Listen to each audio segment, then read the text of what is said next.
Hello, everybody. Welcome to tonight's episode of Survived, a podcast for first responders by Survive First.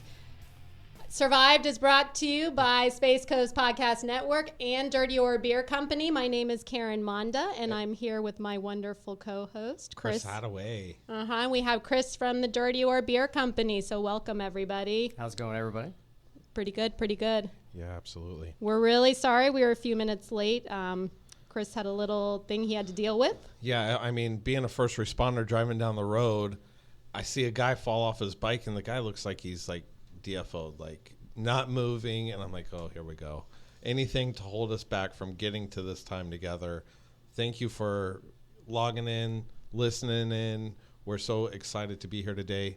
And we're going to turn it over and get moving right on to Chris, right? Yes, absolutely. So, Chris, you want to tell us a little bit about your beer of the week today? Yep. Hi, guys.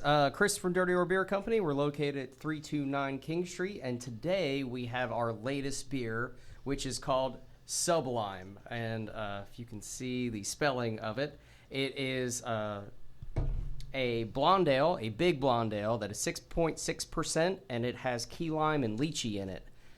So it is beer first, but then it has a really subtle lime and sweet lychee aftertone. So if you guys would like to try it. Absolutely. I'd love to open it and get your take on it. I love like key lime pie. Actually, Crystal has made one since we've been together, since we've been married for 14 years. And it was actually really good. And like, I can't get her to make any more for us. So I think, after this, I'm going to have the taste. And it's a shame because we're just coming out of the hot season, and there's nothing like some key lime pie to keep you cold and happy. And then we have an empty glass here for our partner. Oh my goodness. That's right. I'm sorry, babe. Some of you may be actually wondering where Doug is tonight.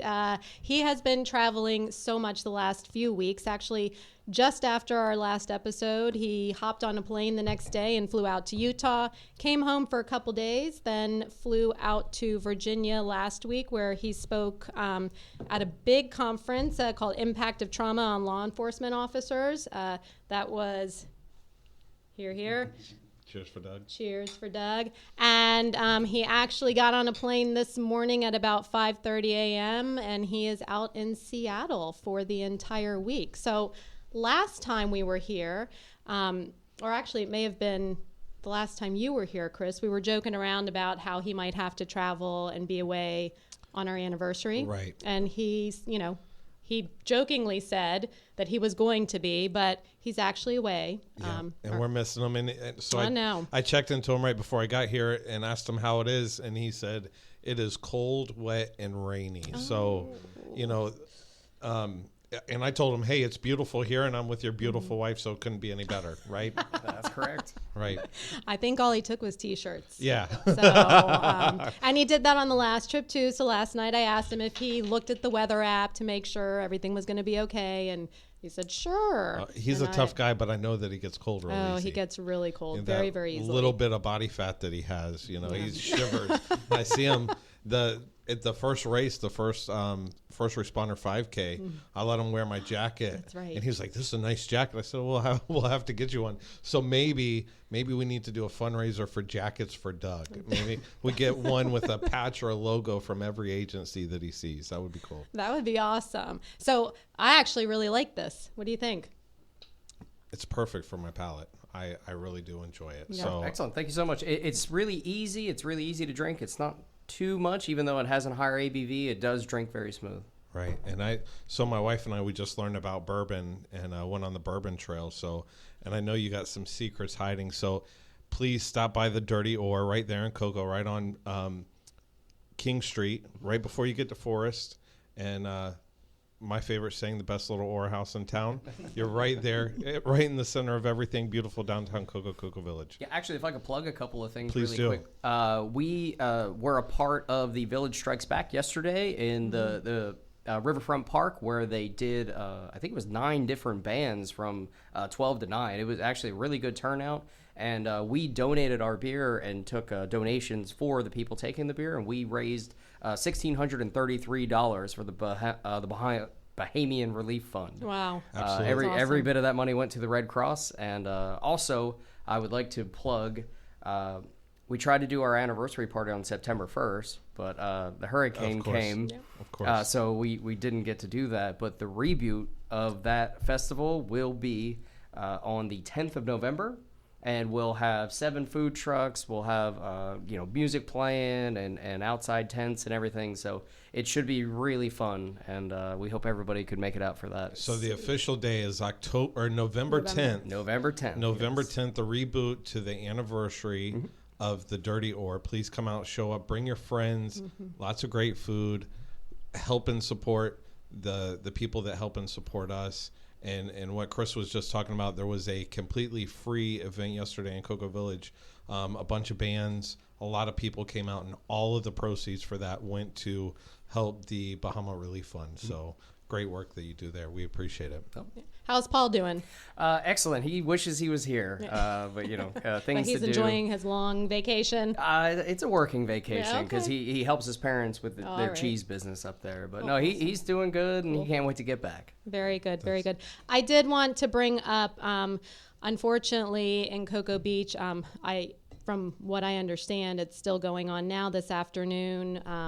On our nice little beach, somebody went missing in the water, suspected drowning, and our first responders have been working tirelessly to try and find this person. So our hearts, thoughts, and prayers are going out to the family, as well as the first responders that are working this. It's just tragic. Every first responder puts their heart and soul out into that, and they want the family to have closure, and they really to watch them work. It's incredible from every asset that's involved, whether it's a canine handler team, just a regular patrol officer, and I say regular, I use that loosely. They're incredible people. And then even the helicopter pilots, the Marine units, it takes a lot of different assets when somebody goes missing, and they will work nonstop. And we have to stop and remind them, hey, you got to take a break. You got to, hydrate. It's hot outside. Yeah. You're sweating, make sure that you're taking care of yourself so you can stay in the fight. And it's just incredible that they will not stop until they find. And that's, when it goes cold or black, it doesn't necessarily mean that they've stopped, and that always plays, and I'm speaking from firsthand knowledge, it's always in the back of your mind that you want to help that family to have that closure. So yes, so I wanted to bring that up. When I was coming home from work today, I noticed the helicopter flying, and I didn't know what was going on, but we live, Doug and our home is right at the end of the street where this person went missing on the beach. And so the helicopter was kind of hovering over where our home was. And I was wondering what was going on. And an hour later, it was still there. And so I went on Facebook, and there's a little local community there. And that's where I kind of heard of the news. And as I was driving here, I pulled out of our street and looked right down where I could see the beach access, and I could see all the news crews there. And my heart just sunk. Because I could only imagine the scene out on the beach, the family there, the first responders, everybody, combing the beach, combing the water, just looking for this person. So, our hearts and prayers are with everybody involved. Absolutely. And that's a place of, a safe, quiet place to reflect at. So, that kind of changes what that image is for that family. Very sad. Absolutely. So. To move on to something else, this is something you and I were talking about, Chris, earlier, something that we kind of wanted to do from here on out with each episode. And as we talk about these first responders and how much they do, we think about how appreciative we all are, first responders for their own brothers and sisters, and then the public. We're so thankful for everything that you guys do. And as many of you may know, this past Saturday was Thank a Police Officer Day, National Thank a Police Officer Day. So we salute all of you. We say thank you, but we kind of want to honor. We thought, let's honor a first responder each week. And so Chris and I talked, and I'm going to let you actually talk about this person? Absolutely. So this person comes from my home agency, the city of Cocoa.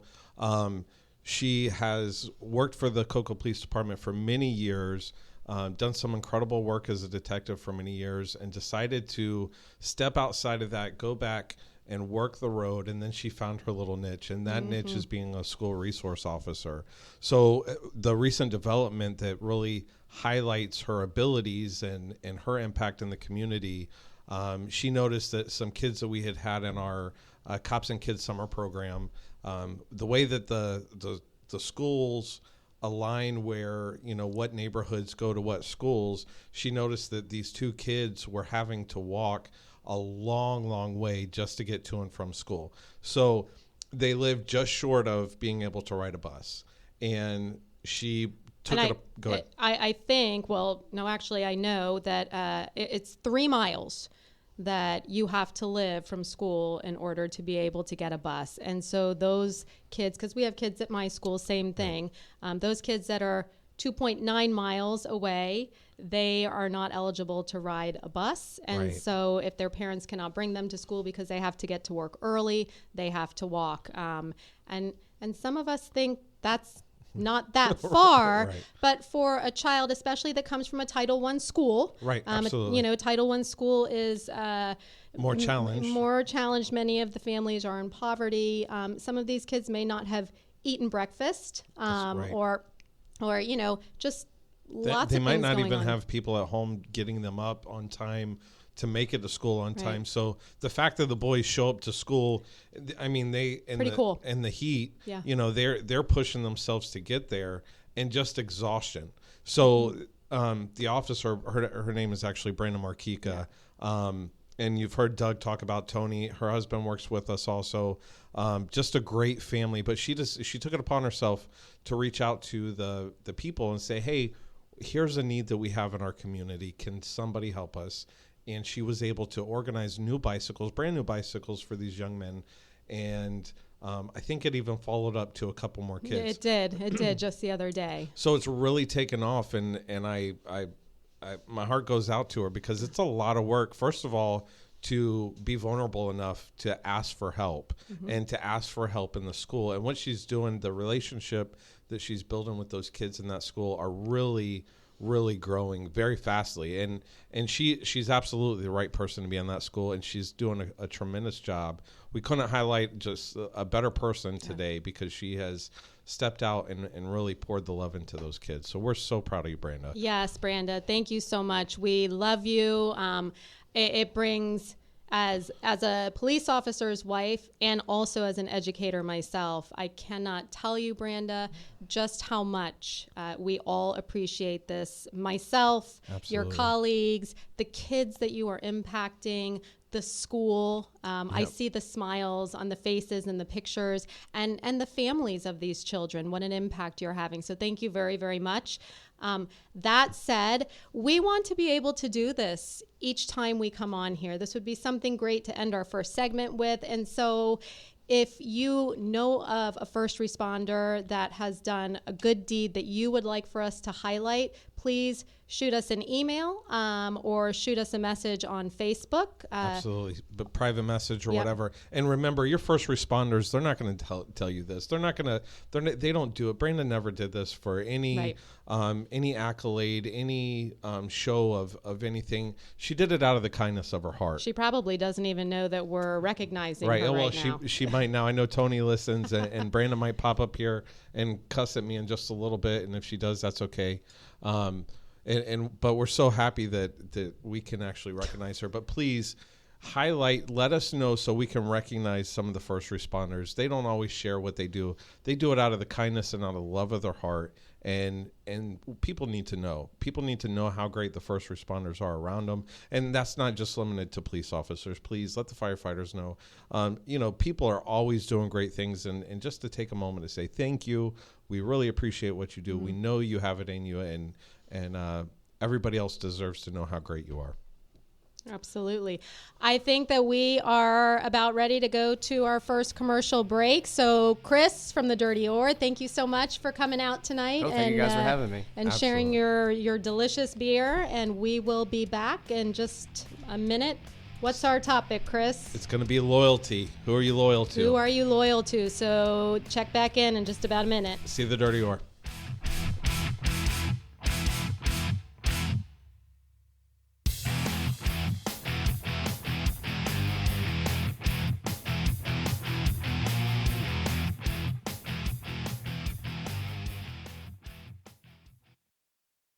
You're listening to Space Coast Podcast, home of the greatest podcasts on the Space Coast.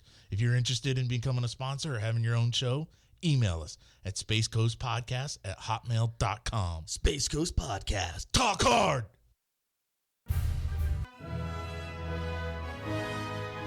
Hello, America. We are Ruthless Politics, Vladimir Putin's favorite podcast. Hello, American podcast listeners. I am Vladimir Putin. I like this podcast. I like this guy Trees. Kid Groening, not so much. Tune in every Tuesday for Ruthless Politics Podcast, live from Moscow. Just kidding, folks. Live from the Space Coast Podcast Studios in sunny Florida. No, but for real, every Tuesday, check it out. And you could see it on the YouTube, the Facebook, and the Twitter and Instagram.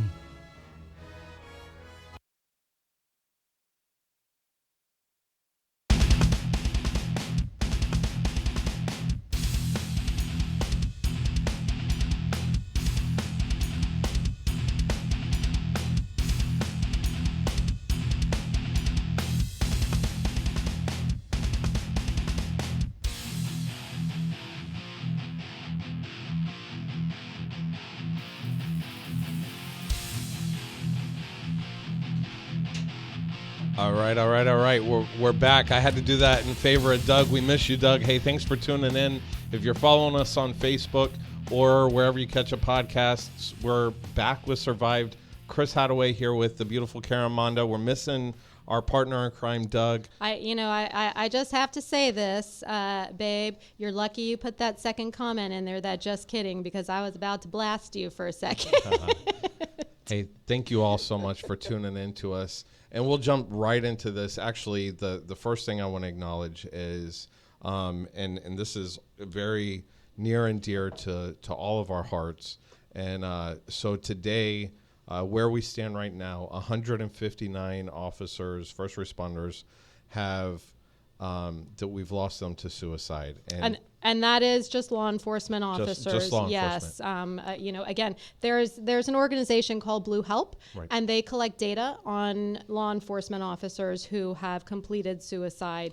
I wish that there was an organization out there that was collecting the data on firefighters, but from what we have found so far, there is not. So this is just law enforcement officers, 159 to date, verified. So and 25 of those happen to be retired law enforcement officers. So if you would, while you're with us, take a quick moment, 3 seconds, to think about those people and think about those families. I'll keep the time, just 3 seconds. Remember those people. There we go. That's such a, this is why we do this. We want everybody to know what's going on. And Karen brought something up in our conversation earlier that was very important to recognize. That number is astronomical. And it's so sad that, we're just in 2019 and we're recognizing this. And what Karen had said to me was, the number's high and it's happened really quick. We're only, we're not even into October. Last year we were at 167. It may be that the numbers haven't changed too much over the years, but maybe we are just getting better at recognizing it and reporting it. And now people are starting to, find that this is an epidemic, this is a tragedy, and we need to get ahead of it and help each other to the left and to the right of us. And so now we're reporting it. And what we hope is that those families will get the closure and that no other family has to go through this. So I'm going to say this at the very end, but I want to say it right now. Please pick up your phones, go through your contacts, your brothers and sisters that you've worked with. When's the last time you talked to them? Call them, tell them how much you care. Listen, I'm going to jump right into loyalty here in just a second, but you can not talk to somebody for many, many days and many, many weeks and many, many months, but make the connection again and let them know how much you care. And if you're that person, really quick, I know that you and I are not sitting together, but I do care about you. And please reach out to us and let us know. I mean, none of us, we want you to know that there's somebody, that there's a lot of people, that there's a nation of people that absolutely care about you. I think that's really important. We say all the time, we're here for you. We hope you'll call us, but it's not about calling Survive First. We're a resource, but if you need help, there are so many organizations out there that can help. We are honored every time someone picks up the phone and calls us, but our message is just call someone, whether it's an organization, whether it's going to your peer support, if your department is lucky enough to have a peer support program, whether it's picking up the phone and calling a therapist on your own, going to administration, going to your spouse and letting your spouse help you to make that decision on what are the next steps. Just reach out. That is the first step, and it's the most important step. It's a step that will save your life. And we're here for you. I know that, if you are not the person in crisis or you just want to help, reach out to someone, reach out to whoever it is, your small circle of friends, and say, I care about you. That goes a long way. We're horrible, especially guys where I come from. We're a tough group of guys. Doug, I love the way that he describes who we are when he's describing us. But we're not ones that have always been able to say, hey, brother, I love you. So please just explain or let somebody know. It can be through a quick text message that, you're there, that you're willing to be a part of their family, that you care about them. And that goes a long way. Well, and let me just say something real quick. You said, we're not the type of guys, I think speaking of all first responders, yes, we're not the type of guys that say, hey, brother, I love you. Right. But when I listen to you and Doug, oh yeah, every time you guys hang up the phone, you tell each other you love each other. And it just right. sits so correct. It's so right with my heart to hear you guys say that, because you guys are loyal to each other. Yeah. And that's what we're talking about tonight. Right. And so it's okay to say, I love you. I love you. That just has so much meaning to it. And that, that comes from my experience with suicide, losing a friend, and someone saying, if they would have known how much we cared about them, we would have never get there. So loyalty, what does that look like? Who are you loyal to? So for me, I missed the last show because I was on vacation with my family, and what a great value that added to my life. Just prior to last week, I went on the Bourbon Trail with my wife, and that was the first time in 12 years that we took our own adult vacation without children. And wow. Now, when you spend time with your wife and you're going to go on the Bourbon Trail, make sure that you have planned, because you're going to take a lot of money and you're going to have a great big time. It takes us back to like why you love each other. Mm-hmm. And it was incredible. I needed it. And I was reflecting, and who's always been there for me over the last 15 years? My wife, my spouse. Yeah. And I thought, well, wow, what a great concept for a conversation, because this is actually what it is. It's a conversation of us being able to talk about this. And she has been loyal to me through thick and thin, through crazy and sane, through, whatever it is. How in the world? And I'm going to turn it right over to Karen, because for me, Karen is amazing. She has used some big words. And what I think are big words, it's actually a 2-letter word, and it's one of the hardest words that we know in the American language, and that's no. We can tell our kids no. We can tell little panhandlers or beggars outside of Publix that are asking for donations for Girl Scout cookies no. But we can't tell our loved ones no. We can't tell our jobs no.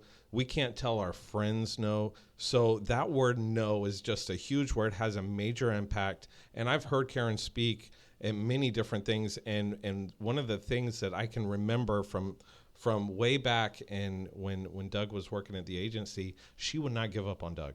And she still doesn't give up on Doug. And even when he's being hard on his hardest days, she says, no, you're mine, and I'm not giving up on you, and I'm not going anywhere. So I just want to ask, so the whole world can know, how do you do it? Ooh. That's a loaded question, Chris. Right. We'll work through it together. Well, I love him. Right. It's powerful. The love that we have for each other is powerful. You know, when you were talking about your trip on the cruise, and then even before that, right. the trip that you went on with Crystal, it made me think about our weekend this weekend. It's tough. It's tough that Doug is going to be gone on our anniversary. Right. We met 6 years ago on September 25th. Went through, 2 days from now, right? Yeah, 2 days from now. Right. Went through, I can't cuss on air, so we went through a crap storm. Right. And that lasted a long time. And then 3 years to the day later. So, and let me throw a road bump in there. Mm-hmm. What is a long time for you? Because as our listeners are listening or they're following along on Facebook, some of them, their long time could be a week. Some mm-hmm. of them, their long time could be a year. Some of them, So what was a long time? What did that look like? We went through some pretty tough stuff for almost 2 years. 2 years. You hear that, folks? That's over there were 700 days of she fought and said, no, I'm right here with you. Keep going. And so 3 years to the day later, we got married, and that was just such an incredible day. And so that anniversary, anniversaries are huge to everybody, but that anniversary is huge to us, and it's huge to me. We all know women are way more sappy, although Doug can be a little. Oh, be a little after sappy. Having kids, I'm so. After having kids, He's talking to my friend Barbie, who said they're having a conversation. Yeah, they're having a conversation about feeding him because, of course, his wife's not cooking him dinner. He's getting skinny right now. Barbie, watch what you wish for. He may show up. Right. But so he's going to be gone this Wednesday, and that's tough for us. But talk about loyalty. He's doing something that he has to do, that we have to do, and that's to help first responders. And that is a priority in our life. And so when we talk about loyalty, I'm also loyal to him in what it is that he needs to do to get the job done. And so we talked about it, and we decided that this weekend we would go to Epcot for the International Food and Wine Festival. And why that was so special was because our first date happened to be at Disney World. You turned him soft and took him to Disney. I did. He actually got an annual pass on that very trip. You told me that you were the most expensive date he ever had for a first date. I was pretty expensive on Saturday too. So you ask how did I do it? I say, how did we do it? Because he was going through some pretty tough stuff through all of that time. And no, I wouldn't give up, but it really boiled down to that immense amount of love that we had for each other. So, being married for April will be 15 years. One of the things that Crystal and I talk about is what happens next in the marriage. And, I think we're not the most common couple because we've been married more than 5 years, more than 10 years. And it's really weird when we go to a wedding and now we're out there on the floor with the old people, like my grays are shining through. I did this for Crystal today. So because I don't call them grays, I call them crystals, and I carry her everywhere I go. Right. So, but to have a long-term marriage, to stick together, people don't it's excitement in the very beginning, and just a regular life, that's kind of boring. If you think about, we're all boring. I'm sorry if you think that you are out there and you have this high drive, high pack life. No, that's the canine that you run around with. It is not you. You are boring. you are not so exciting every single day. Now, you probably do some fun and exciting stuff. I'm not trying to offend anybody, but we are boring. And especially the longer that we spend time together and we get to know each other's quirks.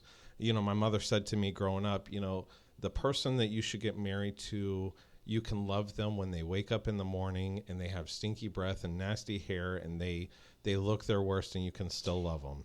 Yeah. Well, I certainly have looked my very, very worst before when I went through my surgery. And boy, when Doug woke up next to me every morning and said, "I love you," I was like, "Oh, okay." Yeah. He is a loyal man. He is loyal. He is loyal. You know, so that goes to, you know, friendships, work friendships.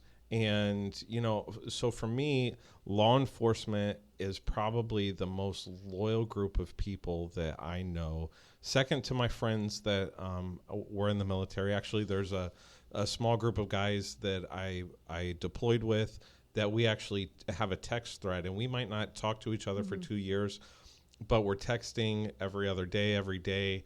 Some pretty raunchy stuff, but I mean, the message there is that we're connected, we stay connected, and it doesn't matter what's going on. So I hope they listen on and know that how important our relationship is, that, you know, we're loyal to each other. So, just to jump in really quick, you say that with, you know, with your battle buddies, as I've heard you call it. I love that. But Doug has the same thing with guys that he went to treatment with. Right. And they may not talk all the time now, but there is still that text thread with a group of guys that he went to treatment with. And these are not first responders. Right. These are, as you guys would call them, junkies. Or I should say, people with problems, for sure. People with problems, but they were junkies. They're not anymore. Or dirtbags, right? Yeah, I mean, or dirtbags. That whatever the stigma is that we call them. Exactly. Right. They're not anymore. They're rehabilitated and they're doing wonderfully. And I love all of them. Some of them even came to our wedding, but they have this text thread and they have loyalty to each other because they went through some crap together in treatment and they healed together in treatment. And some of them even relapsed together, if you will, right. And then supported each other to, hey man, you can do this. So there's that loyalty there as well. And you know, I think, you know, recognizing who and what your loyalty, let me tell you something, don't be loyal to money. If the job isn't for you, wherever you're at, whatever that job looks like, if you walk away, I promise you, so I've had this experience and, okay, so I was 30 years old. Let me throw that caveat out there. Yes, I was 30 and I had many years to develop a career. It wasn't until a year ago or a year and a half ago that I actually knew what I wanted to be. Mm-hmm. So, and now as that's starting to develop and I'm growing myself, I see what the loyalty is. I'm not loyal to the money at the job that I work at. That doesn't take you anywhere, but the relationships, my wife is first. It has to be first because without her, she's my first soldier, right? Like the first sergeant, the first lieutenant, whatever, the governor, my wife is all of that. Because when I go home and I have nothing else in this world, my wife is there to support me through thick or thin, and she stays. So that's my benefit. But if you don't, so you don't have a spouse and you have a friend, but you have to have a confidant, somebody that you can confide in. And you know who that person is. I developed that really quickly just working at the police department, and you know who you can trust and not trust, and who you can work with and who you can't. And you grow and develop those relationships, but none of that's based off of money. None of that's based off of anything else other than the trust and the relationship, the communication. And I'm talking, these guys know a tremendous amount of everything concerning me, right? So I don't have secrets from them. And when something bothers me, I know that I can I'm sorry, I'm salivating. That key lime has got me going really. I'm like swallowing hard here, and I'm not even emotional yet. So don't worry, I still have that piece of kale in my tooth that I can feel from dinner. All right, so as long as we both have something going on, we're even, right? So and I just totally threw my train of thought, but we're loyal to each other, that relationship, and I know that I can tell them without being judgmental, that they will help me through whatever that situation is. And it's crazy to have some of the guys, some of these big burly guys that are incredibly good at their jobs, that get bad guys and put them in a jail, that you would want on your team, will step down to your level when you're vulnerable, and that they will stick with you and not judge you. That's loyalty. That's friendship at its finest. So let me come from a different side, or maybe the same side, but kind of put a little spin on it. And I know because this is what I saw Doug go through. And I'm sure you know people who have been through the same thing. And many of the people who are on the thread right now may be thinking of someone who has gone through the same thing.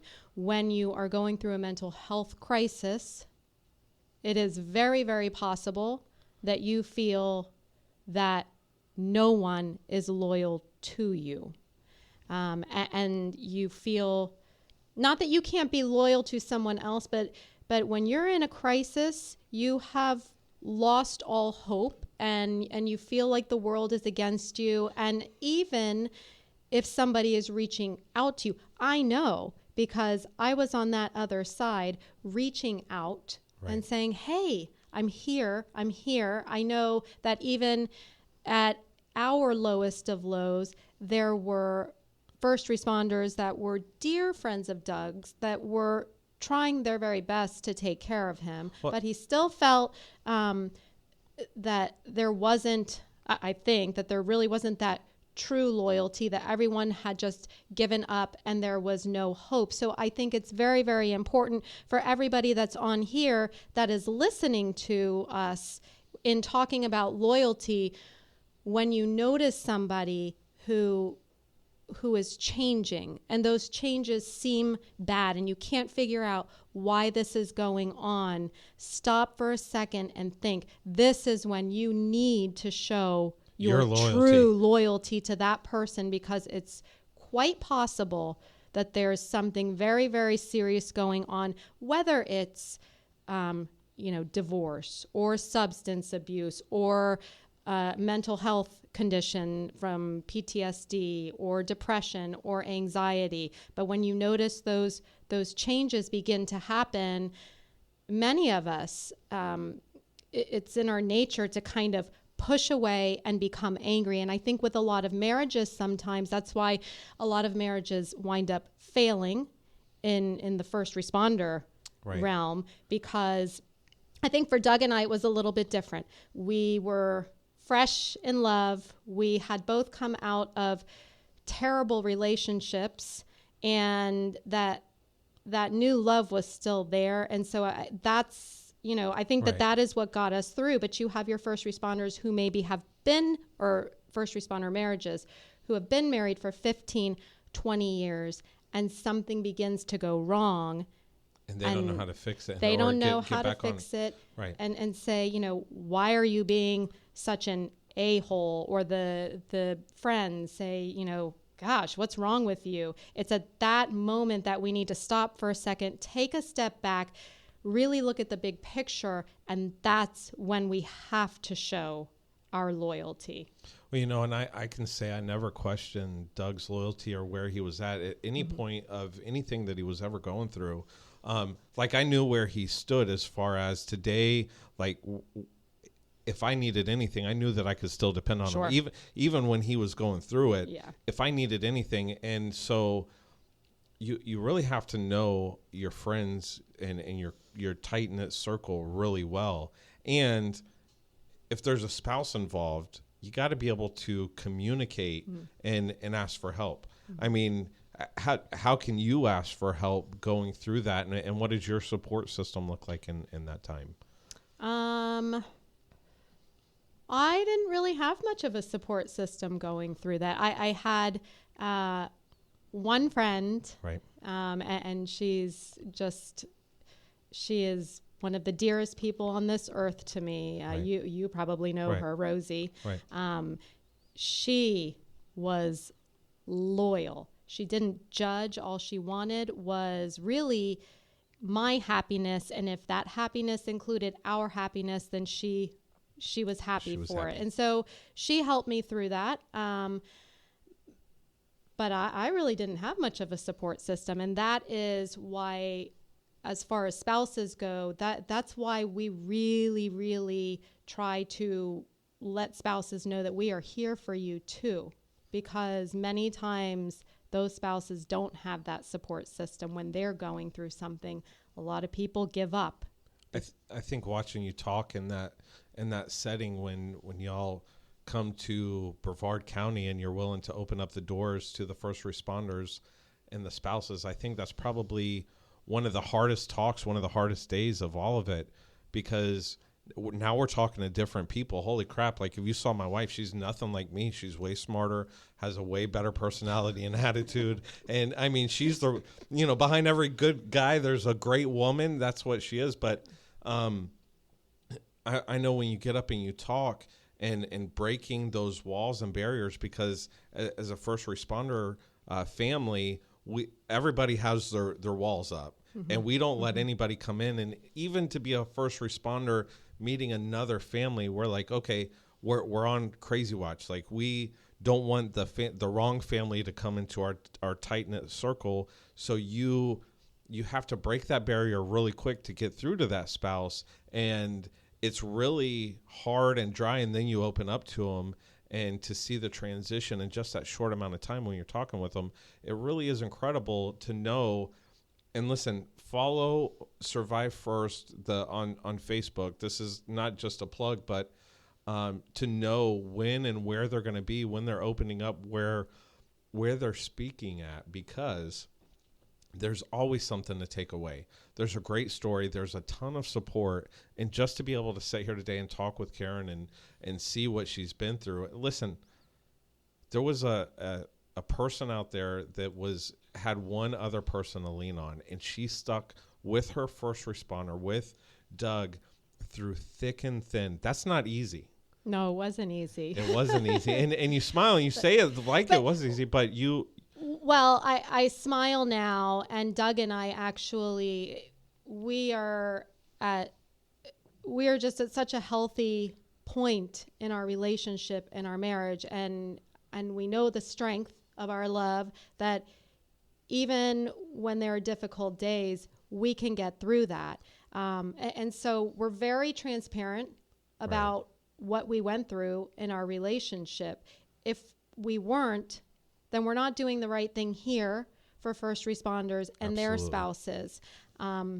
So we have to be transparent. There's nothing to hide. We got through it. And the message is hope. When it comes to that's the message that I preach. It's one of my favorite words. Hope. It's hope. There is hope. I tell the spouses that I talk to all the time that I've probably been through what you've been through. Most marriages, most relationships aren't meant to, or we think aren't meant to get through some of the stuff that we went through. Are you gurgling there? Yeah, I love it. I always leave here and I'm a little bubbly and a little I had today to call you with out on yeah, that. No, I appreciate it. I apologize. But there is always hope. I feel like you can get through anything with the right support. And of course, both parties have to be willing to work at it. That's a must. Learning how to communicate. And then I'm just going to throw this out there. Faith and hope. There was a lot. Sounds like you're building a nation, right? That's like kind of what the United States was founded on, and what a great opportunity. I told Doug, I said, we absolutely, I mean, you can't make it through this job without having some kind of faith or hope. Yeah. And even going to the AA, NA, whatever that looks like, there's always talk of a higher being. He, who is that? And if maybe it's your she, whoever you believe in, wherever Absolutely. that hope or faith goes. We actually skipped right through our second commercial break. I would like to come back and maybe kind of scroll through and see if there were any good questions. Catch up with everybody. So if you have any questions, Jesse, can they post questions while we're at commercial break or no? They can't. So, excuse me. Now here I go. Absolutely. Hey, If you have any questions, post them. We're going to go to a quick commercial break after Chris. Karen, Monda, Chris Hattaway, Jesse here with us. Survive First. Follow us on Facebook. Come back and see us.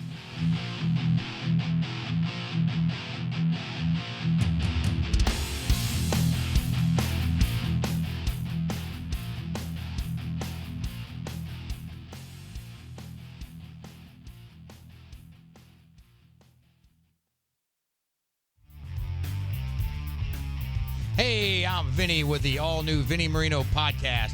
I want you to join me every other Monday as we tackle all the craziest headlines from around Florida and truly explore and uncover what's missing.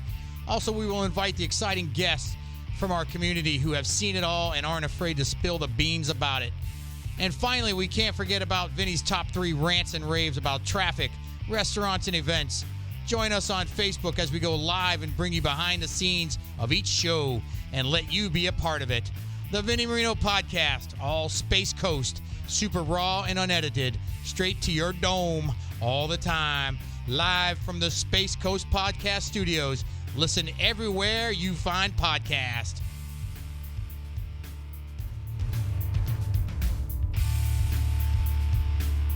You're listening to Space Coast Podcast, home of the greatest podcasts on the Space Coast. If you're interested in becoming a sponsor or having your own show, email us at spacecoastpodcast@hotmail.com. Space Coast Podcast. Talk hard!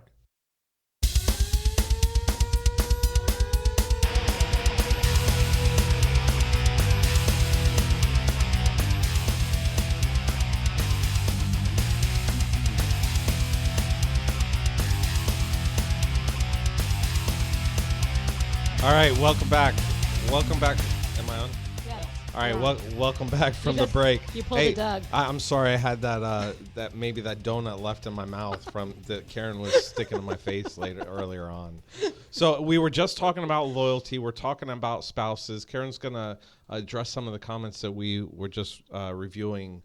Because she can actually speak to that. Absolutely. Well, I just wanted to acknowledge Barbie out in the state of Washington. Barbie, thank you so much. You join every time we're on. Thank you so much because you have invaluable information that you can share with us. So she said, oh gosh, I can't read that now.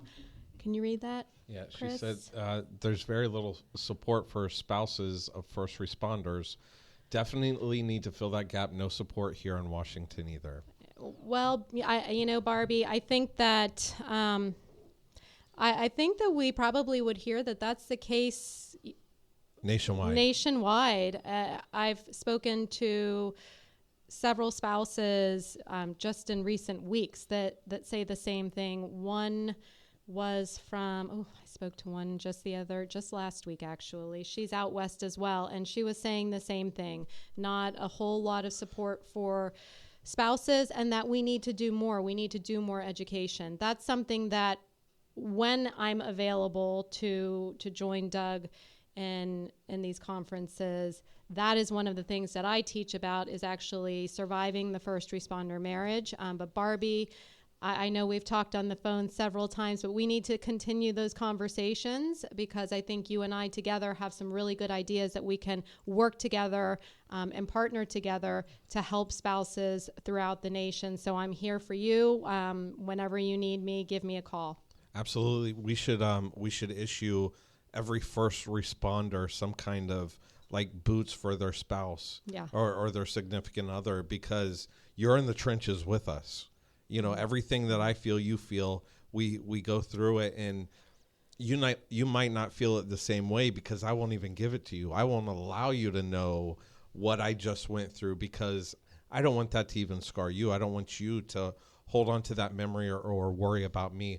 I'm with my battle buddies. We're safe. We're out there taking care of each other to protect, the communities, and we probably should develop.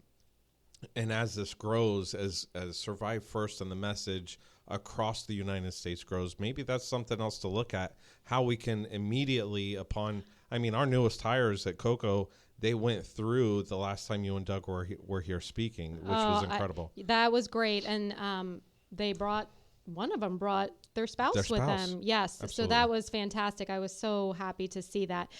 We have a dear friend of ours, Holly. She lives out in Utah. She's a sergeant for West Jordan Police Department. Babe, correct me if I'm wrong. I think it's West Jordan.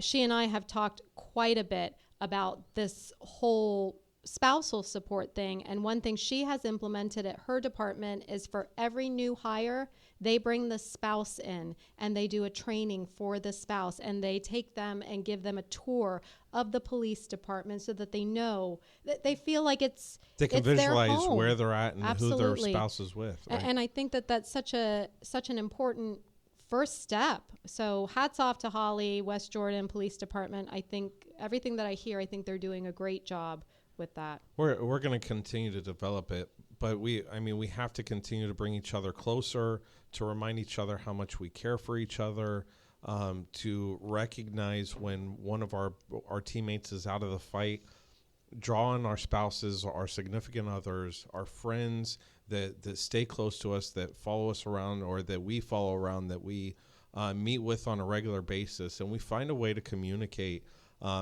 Karen was just saying, oh, it's great to watch you and Doug talk. I love that guy, and there's no reason that I can't tell him.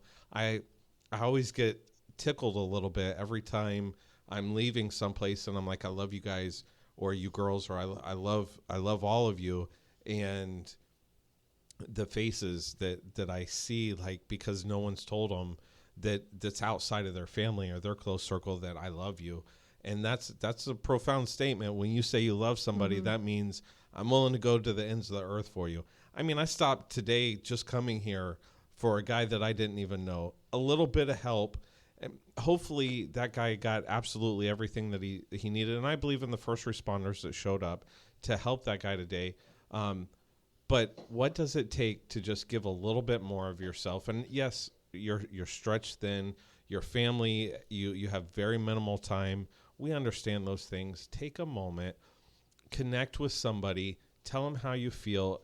Tell your spouse, go on vacation. That's what I learned. I learned that 12 years is way too long to wait to go on vacation with your spouse. And that was, we call it seasons. You said, we're in a good place in our marriage. We're in a great season. And my question and food for thought is, does the season have to change? Am I willing to do right now, or to do in 10 years what I'm willing to do right now to keep things the way they are? Well, we should be willing to, and it should be easy, but it's also very easy to kind of fall into that monotony of being boring, like you said. Right. Doug and I sometimes complain about that. With the amount of traveling that he does, he's exhausted when he comes home. And so sometimes he really doesn't want to do anything. And so I'm loyal, and I'll just lay on the sofa next to him And all day. veg out and But be then we talk about how we're so bored and we have nothing to do. And that's where going to Epcot the other day came into play. He got home Thursday night, and I just had it in my head. I said, we're going out. We're going to Epcot. Put your walking shoes on. We're That's going right. for a walk. I wore flip-flops. It was the worst mistake of my life. Yeah, we were actually there. Man. We actually had the whole family in tow on Friday, and there were so many people there. The weather was beautiful. We went as the sun was setting on us. We had such a great time. The food was amazing. Entertainment was amazing. But it was about that family time. We took time to take that time away. And that's important. Be boring. Be family. Love the hell out of each other right where they're at right now, whatever that looks like. But take the time. I really do believe that it is important for spouses to take that time for one another. And like you said, plan a vacation, even if it's just a weekend getaway or just a day getaway, to Epcot. That was an entire day, and it brought back just a flood of good memories and helped us to reconnect in areas where maybe we needed to reconnect. Absolutely. And it's just wonderful. So remember why you love them. Yes. Yeah, at the end of the day, and you're important as the first responder, supporter, spouse.